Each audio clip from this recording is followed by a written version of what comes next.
ನಮಸ್ಕಾರ ಸ್ನೇಹಿತರೆ, ನಾನು ನಿಮ್ಮ GT ನಟಿ ಸತೀಶ್, GNC ಚಿಕನ್ ಸಂಸ್ಥಾಪಕರು. ಆತ್ಮೀಯ ರೈತ ಬಾಂಧವರೇ, ನಮ್ಮ GNC ಚಿಕನ್ ಯೂಟ್ಯೂಬ್ ಚಾನಲ್ ವೀಕ್ಷಣೆ ಮಾಡ್ತಕ್ಕಂಥ ಎಲ್ಲ ನನ್ನ ಸ್ನೇಹಿತ ಮಿತ್ರರೇ, ಈ ದಿನ ಒಂದು ತೋಟಕ್ಕೆ ಬಂದಿದ್ದೀನಿ. ನಮ್ಮ LIC ಸ್ನೇಹಿತರು ಕೊಲೀಗ್ ಕೂಡ ಸರ್ ನಾವು ಕೂಡ ನಾಟಿ ಕೋಳಿ ಸಾಕಾಣಿಕೆ ಮಾಡಬೇಕು ಅಂತ ಹೇಳಿದ್ರು. ಸರ್ ಒಮ್ಮೆ ಬರ್ತೀನಿ ನಿಮ್ಮ ತೋಟವನ್ನು ನೋಡ್ತೀನಿ ಅಂತಂದೆ. ಇಲ್ಲಿ ಬಂದರೆ ಭಾಳ ಆಶ್ಚರ್ಯ ಆಯಿತು. 10-11 ಎಕರೆ ಇದೆ ಸರ್, ಕೋಳಿ ಎಷ್ಟು ಸಾಕ್ತೀರಿ ಸರ್, ನೋಡಿ ಸರ್ ನಮ್ಮ ಜಾಗವನ್ನು ನೋಡಿ ಕೋಳಿ ಹೇಳಿ ಅಂತಂತಂದರು. ಆದರೆ ವಿಶಾಲವಾದಂಥ ಜಾಗ ಇದೆ, ಸುಮಾರು 5,000 ಸಾಕ್ಬೋದು. ಪ್ರಾರಂಭದಲ್ಲಿ 100-200 ಸ್ಟಾರ್ಟ್ ಮಾಡಿ ಸರ್, ನಿಮಗೆ ನಾಟಿ ಕೋಳಿ ಬಗ್ಗೆ ಅನುಭವ ಆಗಲಿ ಅಂತ ಹೇಳಿದೆ. ಅವರನ್ನು ನಿಮಗೆ ಈ ದಿನ ಇಂಟ್ರೊಡ್ಯೂಸ್ ಮಾಡ್ತೀನಿ, ಬನ್ನಿ ಸರ್. ನಮಸ್ತೆ ಸರ್. ನಮಸ್ಕಾರ. ಹೇಗಿದ್ದೀರಿ ಸರ್? ಚೆನ್ನಾಗಿದ್ದೀವಿ ಸರ್. ಮತ್ತು ನಿಮ್ಮ ಕೃಷಿ ಪ್ರೀತಿಗೆ ತುಂಬಾ ಧನ್ಯವಾದಗಳು ಸರ್. ಈ ದಿನ ಯುವಕರು ಕೃಷಿಗೆ ವಿಮುಖರಾಗ್ತಾ ಇದ್ದಾರೆ, ಎಲ್ಲ ಬೆಂಗಳೂರು ಸಿಟಿ ಕೆಲಸ ಅಂತ ಹೋಗ್ತಾ ಇದ್ದಾರೆ. ಈ ವಯಸ್ಸಿನಲ್ಲೂ ಕೂಡ ಈ ತರದಲ್ಲಿ ಒಂದು ತೋಟವನ್ನ ಮಾಡಿ ಕೃಷಿಯಲ್ಲಿ ತೊಡಗಿದ್ದೀರಿ, ಅದರಲ್ಲೂ ನಾಟಿ ಕೋಳಿ ಸಾಕ್ಬೇಕು ಅಂತ ಹೇಳ್ತಾ ಇದ್ದೀರಿ. ನಾನು ಹಲವಾರು ಯುವಕರಿಗೆ ನನ್ನ ಯೂಟ್ಯೂಬ್ ಚಾನಲ್ ಹೇಳ್ತಿದ್ದೆ, ಬಂದ್ರು ಇರೋ ಜಮೀನಲ್ಲಿ ಹಳ್ಳಿನಲ್ಲೇ ಇದ್ದು ನೀವು ಸಂಪಾದನೆ ಮಾಡ್ಬೋದು ಅಂತ ಹೇಳಿದ್ರೆ ಹೇಳ್ತಿರ್ಲಿಲ್ಲ. ನಿಮ್ಮ ಒಂದು ಉತ್ಸಾಹಕ್ಕೆ ಧನ್ಯವಾದಗಳು ಸರ್. ಮತ್ತೆ ನಾಟಿ ಕೋಳಿ ಸಾಕಾಣಿಕೆ ಮಾಡಬೇಕು ಅಂತಂದ್ರಿ, ಯಾಕೆ ಸರ್? ನಾವು ಅಂದರೆ ನಮ್ಮ ಮನೇಲಿ ತಿನ್ನೋಕ್ಕೂ ಅನುಕೂಲ ಆಗುತ್ತೆ, ಹೆಲ್ತ್ಗೆ ಒಳ್ಳೆಯದು. ಅದು ಮಿಕ್ಕಿದ್ದು ವ್ಯಾಪಾರಕ್ಕೂ ಮಾಡ್ಬೋದು, ನಮ್ಗೆ ಒಳ್ಳೆ ಆದಾಯ ಬರ್ತದೆ. ಆಮೇಲೆ ಮೊಟ್ಟೆ ಸಿಗುತ್ತಲ್ಲ, ನಾಟಿ ಕೋಳಿ ಮೊಟ್ಟೆ ಒಳ್ಳೆ ಉತ್ಕೃಷ್ಟವಾದ್ದು ಈ ಫಾರಂ ಕೋಳಿ ಮೊಟ್ಟೆಗಿಂತ.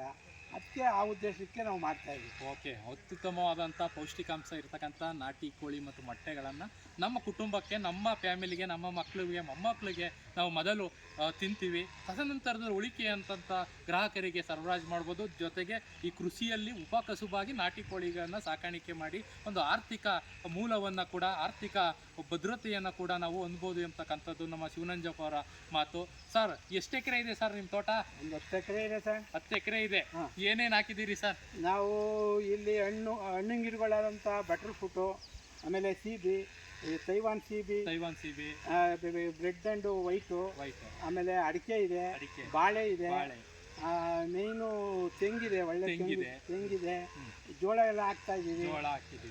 ಅದಕ್ಕೆ ಇವೆಲ್ಲ ಮಾಡ್ತಾ ಇದೀವಿ. ಇದರ ಜೊತೆಯಲ್ಲಿ ಉಪಕಸುಬಾಗಿ ನಾಟಿ ಕೋಳಿಯನ್ನ ಸಾಕಾಣಿಕಬೇಕು ಅಂತ ಬಯಸ್ತಾ ಇದ್ದೀರಿ. ನಮ್ಮ ಜಾಗ ಇದೆಯಲ್ಲ, ಜಾಗ ಇದೆ, ವಿಶಾಲವಾಗಿದೆ ಜಾಗ. ಚೆನ್ನಾಗಿ ಫೆನ್ಸ್ ಹಾಕ್ಬಿಟ್ಟಿದೀವಿ. ಸುತ್ತ ಫೆನ್ಸ್ ಹಾಕಿದ್ದೀರಿ. ಒಳಗಡೆ ಎಲ್ಲೂ ಯಾವುದೇ ಒಂದು ಹೊರಗಡೆಯಿಂದ ಏನು ಬರದಂಗೆ ಸೆಕ್ಯೂರಿಟಿಯನ್ನ ಪ್ರೊಟೆಕ್ಷನ್ ಮಾಡ್ಕೊಂಡಿದ್ದೀವಿ. ಮತ್ತೆ ಈ ಒಂದು ಪ್ರಶಾಂತವಾದ ಜಾಗ ಇದೆ, ಬಂದಾಗ ಪ್ರಶಾಂತವಾದಂಥ ವಾತಾವರಣ ಸಿಗುತ್ತೆ. ಅದರ ನಡುವೆ ಇನ್ನೇನು ಸಾಕ್ಬೇಕು ಅಂತ ಮಾಡಿದ್ದೀರಿ ಸರ್ ಈ ಜಾಗ? ಹಸು ಒಂದು ಹಸು ಮಾಡಬೇಕು. ನಂತರ ಹಸು ಫಾರಮ್ ಇವೆಲ್ಲ ಮಾಡಬೇಕು. ಹಸು, ಕೋಳಿ, ಕುರಿ, ಆಡು, ಮೇಕೆ ಏನ್ ಬರುತ್ತೆ ನೋಡಿ ಸ್ನೇಹಿತರೆ. ನಮ್ಮ ಶಿವನಂಜಪ್ಪ ಅವ್ರ ಮಾತಲ್ಲಿ ಈ ವಯಸ್ಸಲ್ಲೂ ಕೂಡ, ಸರ್ ವಯಸ್ಸು ಎಷ್ಟು?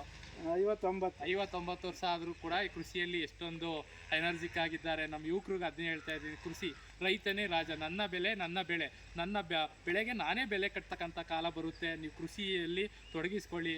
ಯಾಕೆ ಅಂತಂದರೆ ಏನೇ ಪ್ರಾಡಕ್ಟ್ ಮಾಡ್ಬೋದು, ಅದರ ಕೃಷಿಯಲ್ಲಿ ನಾವು ಬಿತ್ತಿ ಬೆಳೀಲೇಬೇಕಾಗುತ್ತೆ. ಮುಂದೊಂದು ದಿನ ಕೃಷಿಗೆ ಅತ್ಯುತ್ತಮವಾದಂಥ ಒಂದು ಕಾಲಾವಕಾಶ ಬರುತ್ತೆ. ಯಾರೂ ಕೂಡ ಜಮೀನನ್ನು ಕಳ್ಕೋಬೇಡಿ.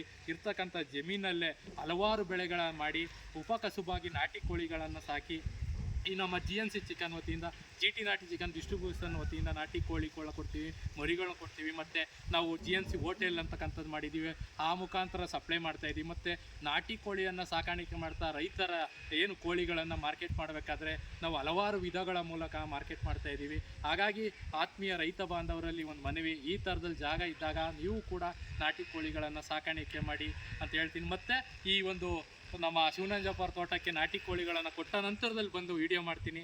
ಎಲ್ಲರಿಗೂ ಕೂಡ ಧನ್ಯವಾದಗಳು.